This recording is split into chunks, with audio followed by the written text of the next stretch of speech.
جد سے فتح شافعی وابتدائی احمد سے آغاز ہوئی مدرسوں کا قاری قرآن کی محسن بن عبد القادر رضی اللہ عنہ سے وہ قرات کرانے بات پیش فرمائیں۔ أعوذ بالله من الشيطان الرجيم بسم الله الرحمن الرحيم يا رحمن يا رحيم ألف لام ذلك الكتاب لا ريب هدى للمتقين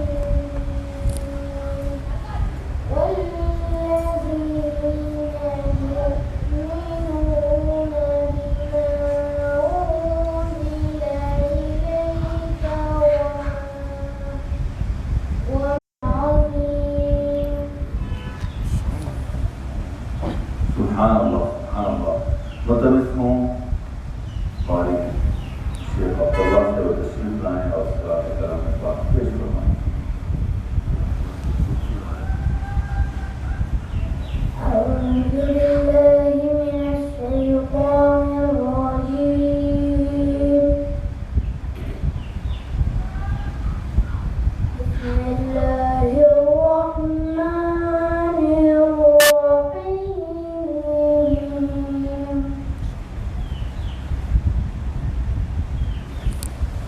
وإذ قال ربك للملائكة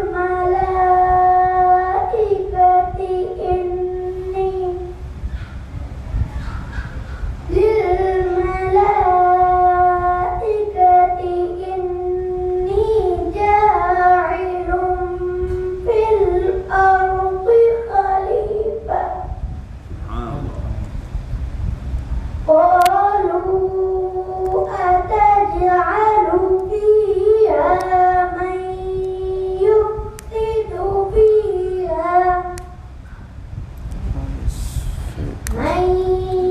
يفسد فيها ويسفك الدماء ونحن نسبح بحمدك ونقدس لك قال إني أعلم ما لا تعلمون صدق الله العظيم سبحان اللہ۔ مدرسوں خلیل حاجی بن احمد رضی اللہ عنہ سے وہ قرات کرانے بات پیش فرمائیں۔ السلام عليكم ورحمة الله وبركاته وعليكم السلام ورحمة الله وبركاته أعوذ بالله من الشيطان الرجيم بسم الله الرحمن الرحيم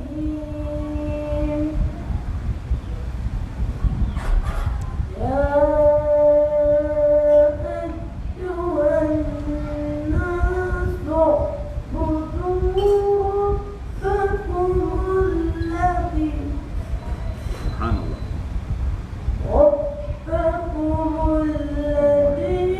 خلقكم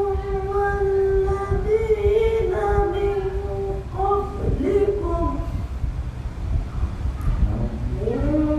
قبلكم لعلكم تتقون الذي جعل لكم الأرض فراشا والسماء بناء وأنزل من السماء ماء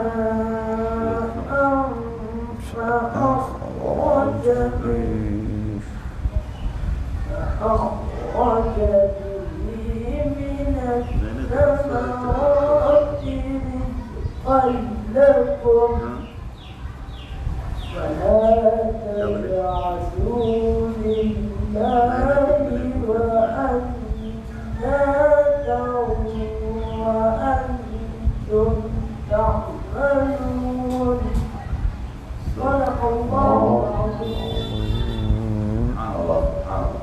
Saudara semua Syekh Ahmad Hussain, saya bersyukur lain kerana kami parti Roman. Parti Syekh Ahmad Hussain. أعوذ بالله من الشيطان الرجيم. بسم الله الرحمن الرحيم.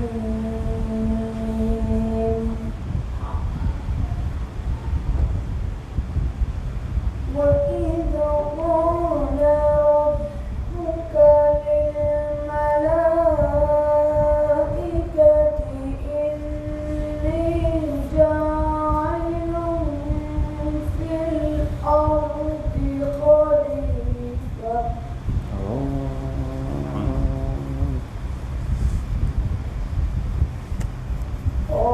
قالوا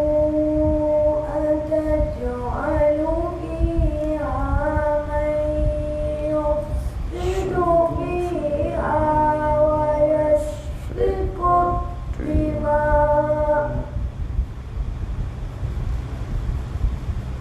ونحن نسبح بحمدك ونقدس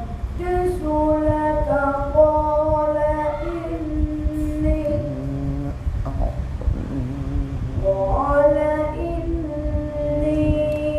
أعلم ما لا تعلمون.